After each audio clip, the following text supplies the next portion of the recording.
اعوذ باللہ من الشیطان الرجیم بسم اللہ الرحمن الرحیم۔ محترم اور معزز سامعین و ناظرین، السلام علیکم ورحمۃ اللہ وبرکاتہ۔ ایک گاؤں میں ایک خوشحال کسان رہتا تھا۔ وہ خوشحال ہونے کے ساتھ ساتھ بڑا عقل مند اور ہوشیار آدمی تھا، اور اس کی عقل مندی کے سب گاؤں والے قائل تھے۔ اس کی شادی ساتھ کے گاؤں کی ایک پڑھی لکھی اور عقل مند لڑکی سے ہوئی، جو خوبصورت ہونے کے ساتھ ساتھ خوبصیرت اور نہایت عقل مند بھی تھی۔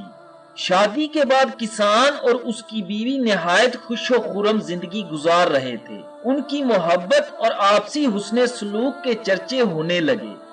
وقت اسی طرح گزرنے لگا۔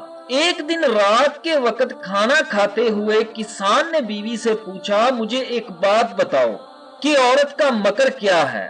کسان نے بات جاری رکھتے ہوئے کہا کہ کہتے ہیں کہ عورت اپنے مکر و فریب سے بڑے دانش مند اور عقل مند کو چت کر سکتی ہے اور اس کو ناکوں چنے چبوا سکتی ہے، مگر میں اس بات کو نہیں مانتا، کیونکہ عورت اتنی طاقت کی مالک کیسے ہو سکتی ہے کہ وہ اپنی مکاری سے کسی کو بھی چت کر دے اور اس کا مکر ظاہر بھی نہ ہو؟ ناممکن سی بات معلوم ہوتی ہے۔ کسان کی بیوی جو ایک عقل مند اور ہوشیار عورت تھی، اس نے کسان سے کہا کہ بالکل ایسا ہی ہے کہ عورت اگر اپنی مکاری اور مکر پر اتر آئے تو پھر بڑے سے بڑا عاقل شخص عورت کے مقابلے میں کچھ نہیں۔ کسان نے اپنی عقل مندی پر اتراتے ہوئے کہا کہ میں نہیں مانتا، مجھے تم بتاؤ کہ مکر کیسے ہوتا ہے اور کیا ہوتا ہے، میں کبھی بھی عورت کے مکر کا شکار نہ بنوں گا۔ کسان کی بیوی نے کہا، آپ اس بات کو چھوڑ دیں، جو بات دانشوروں نے کہی ہے وہی سچ ہے، عورت کے مکر کا جال بڑا خطرناک ہوتا ہے۔ کسان نے مزید دعوے کیے اور اپنی عقل و بصیرت پر ناز کرتے ہوئے کہا کہ تم مجھے مکر کر کے بتاؤ۔ کسان کی بیوی نے خاموش زبان اور سر کی جنبش سے حامی بھر لی اور مسکرا دی۔ وقت گزرتا رہا۔ ایک دن کسان کی بیوی کسان کے لیے ناشتہ لے کر کھیتوں کی طرف جا رہی تھی کہ راستے میں اس کو ایک مچھلی فروش ملا۔ کسان کی بیوی نے اس سے ایک مچھلی خریدی اور اس کو اپنے دوپٹے میں چھپا لیا۔ کسان کی بیوی ناشتہ لے کر کھیتوں میں پہنچی تو کسان کھیتوں میں بیلوں کے ساتھ ہل چلا رہا تھا۔ بیوی نے ناشتے کا کہا تو کسان نے کہا کہ میں بیلوں کا آخری چکر مکمل کر لوں۔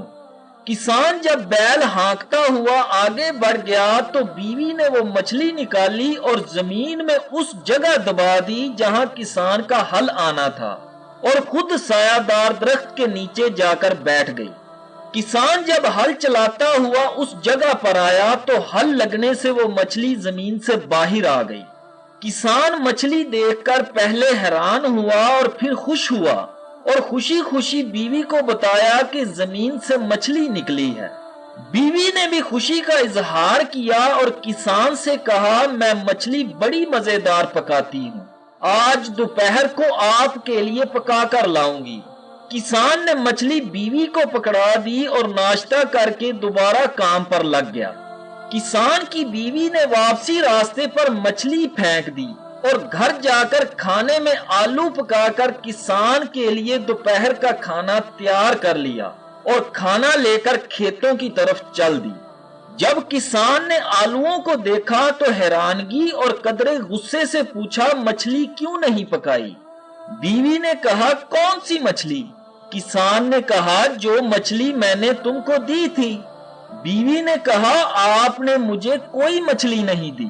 کسان نے کہا، میں نے تم کو صبح مچھلی دی تھی جو زمین سے نکلی تھی۔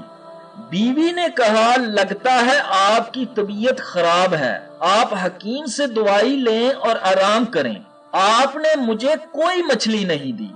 کسان کی بیوی سے یہ تکرار جھگڑے تک پہنچ گئی اور جھگڑا اتنا بڑھ گیا کہ کسان نے بیوی کو مارنا پیٹنا شروع کر دیا۔ یہ لڑائی جھگڑا دیکھ کر ارد گرد کے کھیتوں میں کام کرنے والے کسان اور عورتیں اکٹھے ہو گئے۔ لڑائی جھگڑا ختم کروانے کے لیے کسان کو اور اس کی بیوی کو سمجھانے لگے۔